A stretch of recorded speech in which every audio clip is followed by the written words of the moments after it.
Welcome to the Soulful CXO. I'm your host, Dr. Rebecca Wynn. Before we jump in, please like, subscribe, and share the show. Today's episode is packed with insights that could give your business a competitive advantage or an edge. We'll discuss how to turn tech insights into real advantages, why cybersecurity should be seen as a strategic risk, and how to avoid costly mistakes in M&A deals. Our special guest today is Justin Daniels, shareholder at Baker Donelson, where he specializes in corporate mergers and acquisitions and tech transactions. As co-chair of the firm's blockchain and digital assets practice, Justin helps businesses navigate cybersecurity risks throughout their life cycle. Recently, he was recognized by Super Lawyers for 2024, and his expertise is widely respected. Beyond his legal work, Justin is a frequent media expert on privacy and security, appearing on Scripps News, Fox 5 DC.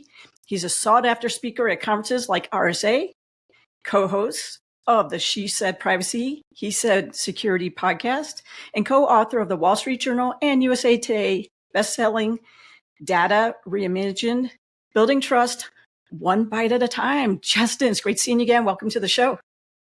For having me. How are you today? I'm doing great. A lot of people might not realize on how much there is going on today in the world with technology and all these cases with CrowdStrike and SolarWinds and mergers and acquisitions and things along those lines. And that's your specialty. So can you tell us a little bit about what it means to be a lawyer in that area and how you even got started to have that to be your focus of your practice?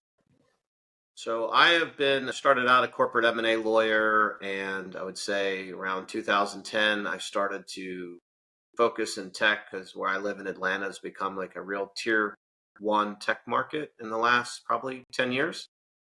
But when it comes to cybersecurity, the focal point for me was November of 2014, right after the Sony hack. I hosted the Israeli version of Steve Jobs, who came to Atlanta for one day. And at the end of the day, he said, you really ought to think about getting the word out. You really have an interesting cybersecurity community here in Atlanta. And that's when I realized, this cybersecurity thing, this is a pretty big deal. This probably should be something that I should focus on because it overlays every area of technology. And now as we fast forward ahead 10 years to 2024, as you pointed out, cybersecurity is a strategic business enterprise risk. It overlays everything, and the CrowdStrike situation is just the latest data point that really drives home the point that we can't have a technology-enabled society without really thinking through how we're going to deal with the cybersecurity issues that come with deploying all these different technologies. Now, you just recently wrote a post, I know you've been on some other shows as well, about your piece that you wrote on Delta and CrowdStrike and what's going on there now. We should think differently. Can you walk us through a little bit of that on what you think is the importance of that case and what we can take as not only as tech leaders, but business leaders? Because the one thing is if you don't learn from your past, you repeat it. So the post came to me because I actually experienced the repercussions of the outage, and I saw families who were stranded for days, people sleeping in concourses. It was just awful. And then you watch Delta write a letter that's talking about CrowdStrike. CrowdStrike writes a letter, blaming Delta. And I'm thinking to myself, that's all well and good, but the real issue here is, what about resiliency? Basically, what happened with that outage is that could be looked at as this could have been a potential cyber attack that took down the airline industry for multiple days, and Delta had even bigger issues. So if I'm the Delta CEO, one of my first questions should be, how did we have such a significant issue with getting back to business? That goes to, what is your disaster recovery plan? But to me, a key question is the cruise software for Delta didn't function correctly. They couldn't get it back up. They couldn't get crews to planes. So without crews, planes go nowhere. So the question I want to know is that software something that was a legacy software that was old, outdated, and they hadn't spent money to modernize it? Because that is a key point. Because the reason that healthcare industry has the highest incident of ransom payments and breach costs is because there's so many legacy software systems that are still used in healthcare that can't be patched, that can't be supported. And what you're seeing with this Delta situation is, where are the incentives for companies to spend properly on their data infrastructure? It's really no different than watching bridges crumble all across the country, and we don't fix them until, of course, they've crumbled. We have the same issue with our IT infrastructure, and my thought is the difference between a modern technology-enabled society and the dark ages, when you're solely relying on technology without a plan B, is pretty darn thin. How do you think we might be able to handle that better? I know one of the arguments out there consistently is, should the airlines, because they're part of our critical infrastructure, should they be really part of a bigger government program? Same with the telco situations, and we've had telco go offline as well. Do you have any thoughts on that, or your peers have any thoughts on that, on where's that liability lie? Is it lie with the government, because that literally takes the country offline? Or should that be solely on an airline? In this case, we're talking about Delta, but it could be Southwest, it could be numerous of them. So I think the past is prologue. And so let's answer your question by stepping into a time machine, and let's go back to 2008, when Wall Street, without government intervention, was about to crash the global economy. So the government came in, they bailed them out. But my question for you is how many of the real people behind it actually got prosecuted? Nobody. And so, to me, if you really wanted to change things, you'd have real consequences for companies or executives who don't manage cyber hygiene appropriately. One of the interesting, I think, unintended but real consequences of the SEC cyber rules is, look who's being held accountable when companies have bad cyber hygiene: the CISO. While they may be in charge of security, the person giving them their budget is usually the CEO. But yet, when all the stuff with SolarWinds happened and other things, it wasn't the CEO who got prosecuted, it was the CISO. So now, if you're a well-pedigreed security professional, you have to really think twice about whether you want to take a CISO role at a publicly traded company. So I veered off on those data points to bring us back to your question, which is, I think if you leave the private sector to its own, the whole point of an airline or Google is to make profit, to bring a return to their shareholders. So managing privacy and security are costs, and they're not exciting, and they undermine getting customers. So you kind of know where they're going to stand left to their own devices. At the same time, when you have government monopolies like public utilities, we've seen something different. I think an approach that I would take is some kind of hybrid approach, like what we're seeing with information security analysis, the ISACs, and finding ways to foster more and more collaboration between government and the private sector. But I also think we need some regulation along the lines of how we have regulations around the kinds of safety devices that you put in cars. When, my parents grew up, they didn't wear a seatbelt, but now you and I are ensconced in airbags. We have sensors. We have all these things to make cars safer. Are they 100% safe? No, but they're a lot safer. How do we get smarter and make cybersecurity the digital seatbelt of the 21st century? But we have to get there faster, because as you see now with the onset of AI, technology is getting ever faster, and it really overwhelms our ability, and especially those of our legislatures, to really comprehend the consequences of all of this technology. And I just don't buy the technologists who are telling us, oh, this is going to be all great sunshines and rainbows, because I think they minimize the risks. You've seen what's gone on with OpenAI and Sam Altman. I struggle to really accept some of the things he's trying to sell in light of what happened with social media and the actions that they take to minimize the people who are saying, hey, what about privacy and security and the risks? That really is a challenge. I agree with you. I think the SEC rules a lot of them are outdated. I just recently did that article on SEC and SolarWinds and what CISOs can learn on that up on LinkedIn. But it is a challenge, because you see that the CISOs immediately get called out. Not too many people go ahead and do the articles or the follow-up afterwards that you said they did their due diligence. SolarWinds, the CISO did their due diligence. But the guidelines, even from the government. I mean, we just had an AI framework. We just signed an executive order that we should have a cybersecurity policy in place. But we as United States, for example, we're not leading the world in actually how you should be doing these effectively. It's really the European Union who's doing that. And even then, they're having a hard time going ahead and chasing these companies because it's really about business liability. If you go ahead and you find us at fault and you go ahead and you take us to court, it's going to be several years. And even if you find us, whatever, $1 billion, we know that's going to come down pennies on the dollar. So how do we manage that? Because it is a business risk that they're taking in determining how they're going to pay fines if they do ever come down. I think in the United States, we are paying the price for our Congress abdicating their role of putting guardrails around the 21st century digital economy. Because you look with data privacy, with cybersecurity, and AI, all of the laws that are making headway are all on the state level. We have 52 breach notification laws.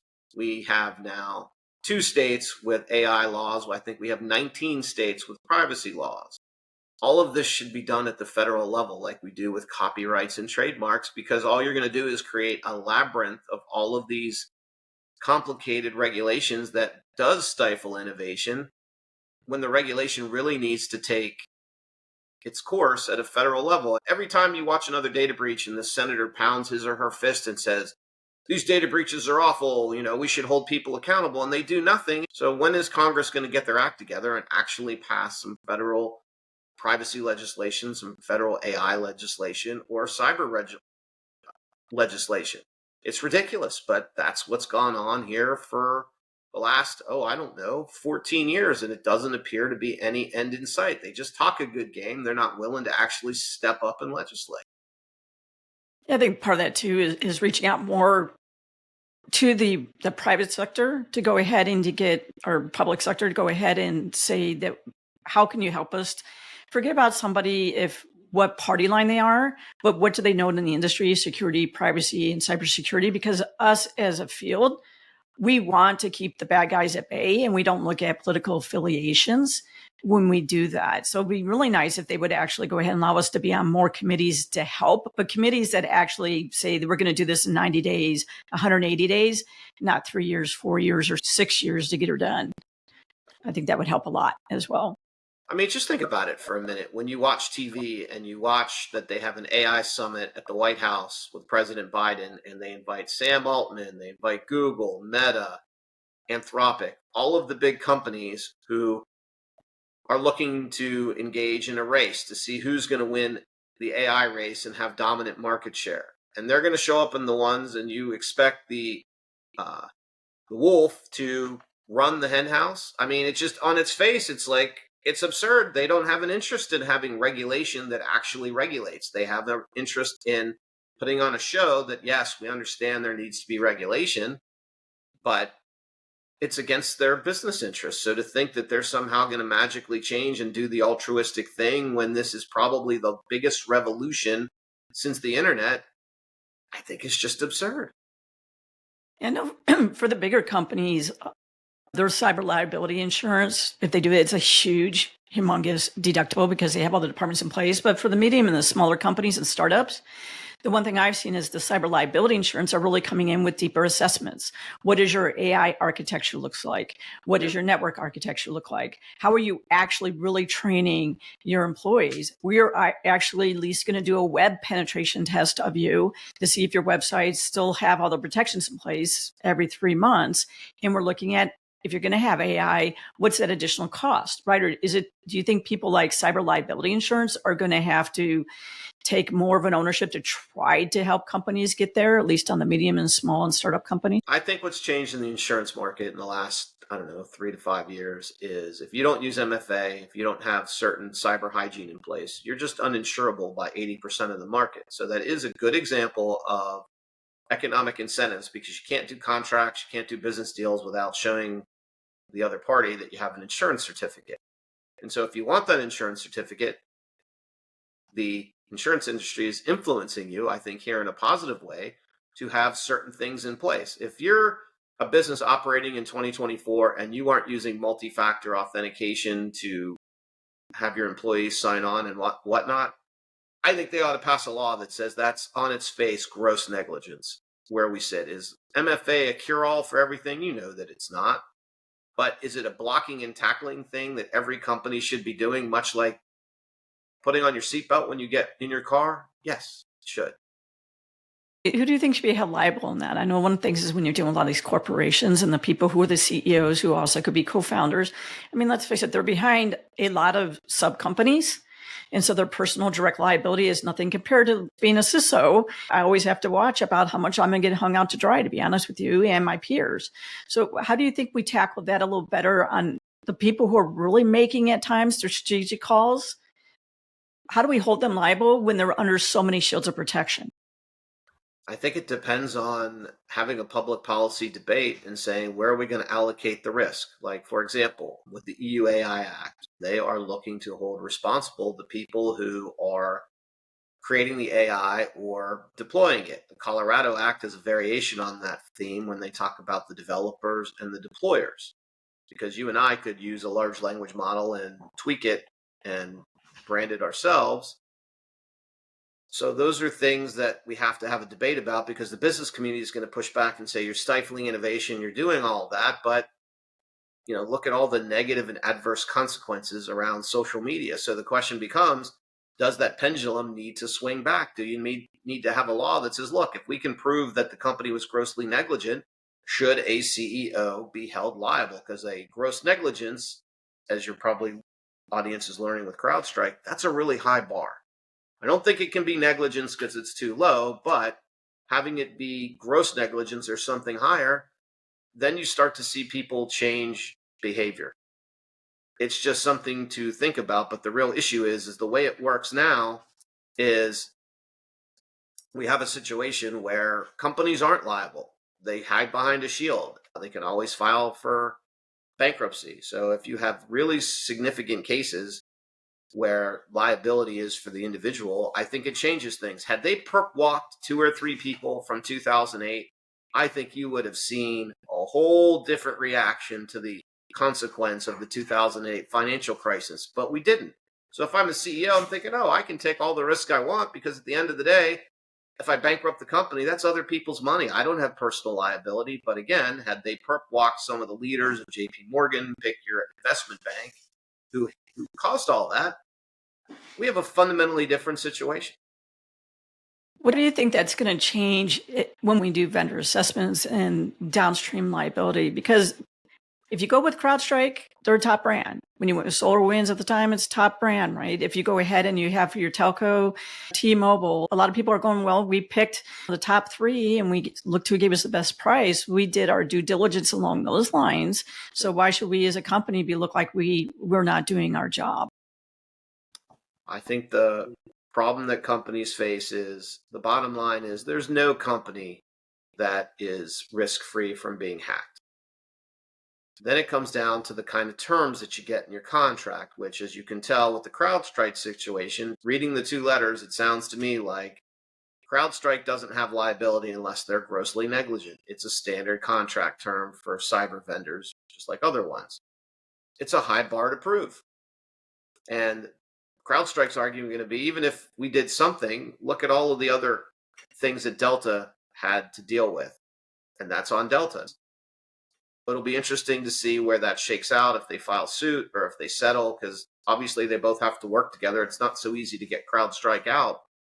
But to your question with vendor management, I think companies need to take it more seriously. If you ask me, the whole point of the SEC regulation around cybersecurity was aimed at trying to manage third-party risk through regulating publicly traded companies, because so many of them have all of these thousands of vendors in their ecosystem, and most small and middle-sized companies don't have the inclination, or they don't want to dedicate the resources to really having any kind of third-party risk management program. Yeah, I tell a lot of times you'll talk to people and they're like, well, they had a SOC 2, or if it was in healthcare, they had high trust.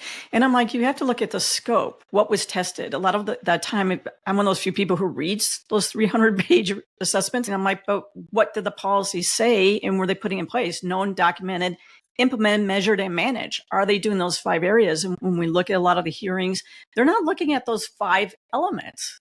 They look to see that they have a policy, they follow it, but they don't look at that they follow through. I think if they would follow those 5 core areas, it's not only known, but documented, implemented, measured, and managed. And how are you doing that day in, day out? I think that also could go ahead and curb some of these from being as grandiose as they are. I mean, do I see SOC 2 all the time? Yes, because from a table stakes perspective, companies require them. But I've dealt with several data breaches where, oh, we're SOC compliant. Well, why didn't you use multi-factor authentication for your remote workforce who's accessing your server? That was the root cause of how the threat actor got in. So SOC 2 didn't prevent any of that. And so I think people conflate SOC 2 with compliance, and it's just a review of your controls at a place and time that you have the opportunity to prepare for, much like an audit of your financial statements and all that other stuff. And people misunderstand that as being compliant with having security, and it's just not. Along with controlling the scope of what entails in those reports and how they're being tested in some respects as well, because there's a lot of, you can test it this way or this way or this way. So I tell people, you have to really pay attention and never do business with someone solely because they have some sort of certification is always my advice to them. How would you advise people who are out there who are like, you know what, I do go ahead and I lead up our vendor management. And now that I do see the last couple of years, that every time I try to go ahead and follow a standard checklist on, can I do business with these people? We end up getting breach. I think one of the things is that you really need to look at those assessments, but you have to look at your contract. Are they just saying best efforts? Are they saying best practices? How are they wording in the contract to hold themselves liable? Yeah. So one area that I see more companies having to enact better cyber hygiene. So if you want to do business with one of the bigger companies that's publicly traded or just, bigger, now they're requiring you to go through a pretty significant third-party management process for cybersecurity. So now I've had several clients come to me who, hey, we're not getting this business deal unless we get our cyber house in order. So when I had mentioned to them in the past, and it was like, all right, we'll get to it. Now, facing the prospect of losing business, they're now saying, yep, I got to do this, which is why I'm saying there's ways economically we identified too.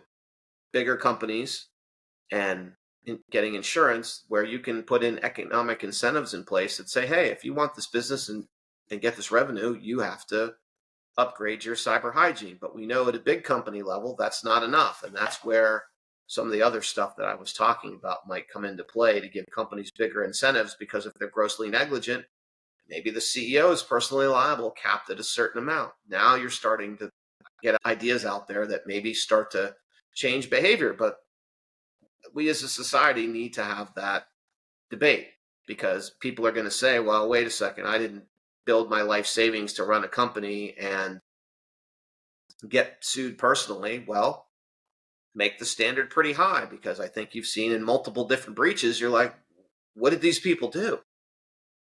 And maybe that's a risk that we should consider putting on to companies, because my issue is I don't know how you're going to get for-profit companies to change their tune when the whole point is shareholder return, market share. Cybersecurity and privacy are inconvenient. They're just not going to be at the forefront unless you have an incentive or a requirement to do it. And you are seeing both of them in these economic contexts, and then you have them in laws. I think all these cases and points remind people that businesses are in business to make money, and having a breach or something along those lines, there's an economic cost, and they do calculations on enterprise risk management on if we were going to go ahead and change out this legacy equipment or this other equipment, what's it going to cost? And then what's the likelihood of something happening? And if that likelihood happens, what is the cost outlay to us? It's a trade-off. And I think part of the thing is people forget about that. It's all, no company is out there to make sure you as an individual is 100% secure, 100% privacy at all points in time. You got to take ownership on yourself as well. That's true, which requires a shift in mindset, meaning when you're out and you're at the restaurant and they say, hey, give us your email and we'll give you a receipt, I politely decline, because I'm like, why do I want to give them that so they can market to me? Or you go to one of those digital kiosks that'll take a selfie of you and your family wearing a funky hat. It's fun. But how do you get the hat? You have to give them your mobile number. Well, what is the digital kiosk company doing with your mobile number? So you're right. People have to really start to take ownership, but that requires changing your mindset. You need to treat your digital life much like your physical life and have keys and locks and really be thoughtful about who you're going to let into your digital persona with what information you're going to give out. I'm still surprised by how many people put their birthday on Facebook and put all this personal information about themselves.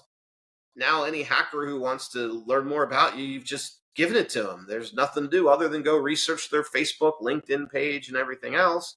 So that's why I always use Tiger Woods' birthday.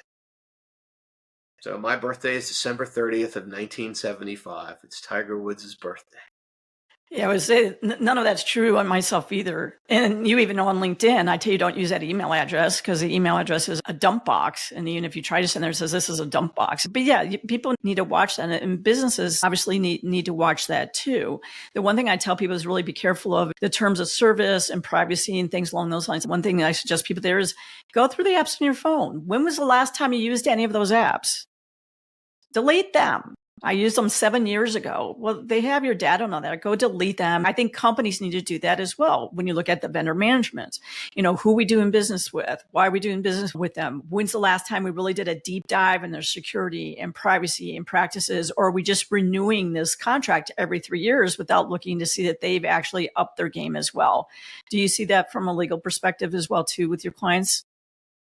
I think it depends on clients who've had cybersecurity issues or data breaches. If I'm dealing with someone who hasn't had any of that, they tend to not think about it as much. But if I'm dealing with someone who has had experience with a data breach, they tend to think about that very differently. I'm still very much surprised, particularly on M&A deals, on how little due diligence gets done from a cyber perspective.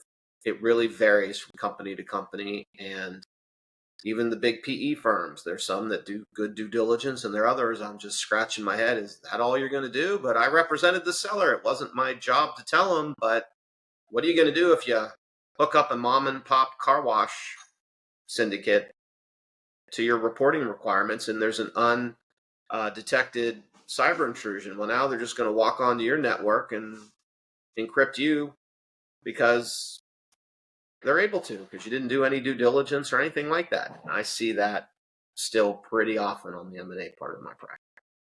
Yeah, I do that myself where I get called in by legal firms and I get called in for private equity VCs. What do we miss? I'm like, there's a whole heck of a lot you miss. And then it's talking about mitigating damages, right? Which side really didn't do more due diligence? You just assume that you could give your cyber person 1 hour to look at privacy compliance and everything would be okay because in our case, when we just said you had a SOC 2 report or some other report. I think you're going to see a publicly traded company get sued by their shareholders because they did an M&A deal, didn't do adequate diligence, and there was some cyber intrusion into the purchase company's network that impacts them. And relying on reps and warranties and not showing you did diligence, I don't think is going to fly. At the same token, I've had CISOs call me and say, hey, we're about to sell our company, and should we do a pen test on our website because that's the asset we're selling? And I'm like, well, would you rather know now? Or would you rather get the question in diligence? Because if I'm the buyer, if I'm representing the buyer for that kind of thing, I want a copy of their most recent pen test. And if they don't have one, that tells me a lot about their lack of attention to cyber hygiene. So that could impact what I asked for. It could impact the deadline to get the deal done. It could require a larger holdback. It could require an adjustment to the purchase price because I have to spend more to get their cyber hygiene up to snuff. And so, I've been talking to some investment banks, say, hey, when you're prepping these guys for sale, you have a whole list of cyber diligence and hygiene you need to do before you put them up on the market. One thing I see along those two that I advise, I see a lot of that paperwork is still missing. Yeah. Artificial intelligence. What is your architecture for AI? What are the API calls? How are you tagging data that you're allowing to go outside your company to be able to use in those depositories? How are you going ahead and watching the data come in? Because you're looking at downstream, possibly or upstream liabilities. That's one thing I see is missing is the AI due diligence around that for mergers and acquisitions. AI diligence for mergers and acquisitions, I haven't seen it yet, let alone having companies really document well how they're deploying AI and use cases, let alone vetting third parties who are including AI as part of their service offering. So I'm seeing inadequacies in all of those areas, which isn't surprising because, again, the technology is way out in front of our ability to comprehend it. And there's really no regulatory guardrails. Although, to be fair, the advice I've been giving is we need to look at the Colorado Act. We need to look at the EUAI Act to see how regulators are thinking about that, because the NIST AI risk management framework also gives you a really good holistic approach to developing a good AI compliance program. But most companies are so worried about their competition and deploying stuff. Is it any wonder why you see chatbots selling a Ford F-150 for $2 or some of the other funny stuff we've seen go on? It's because people are in a rush. They don't want to be left out. So they don't really think about privacy, security, the other issues. And those are the things that end up biting them. Unfortunately, our time has totally flown by. I want to thank everybody for joining us for this episode. Please go ahead and look at the descriptions. You'll have Justin's information and have resources links. Please go ahead and make sure that you like, subscribe, and share the show, as well as the Soulful CXO Insights newsletter. Justin, thank you so much for sharing your insights and being on the show today. Thank you.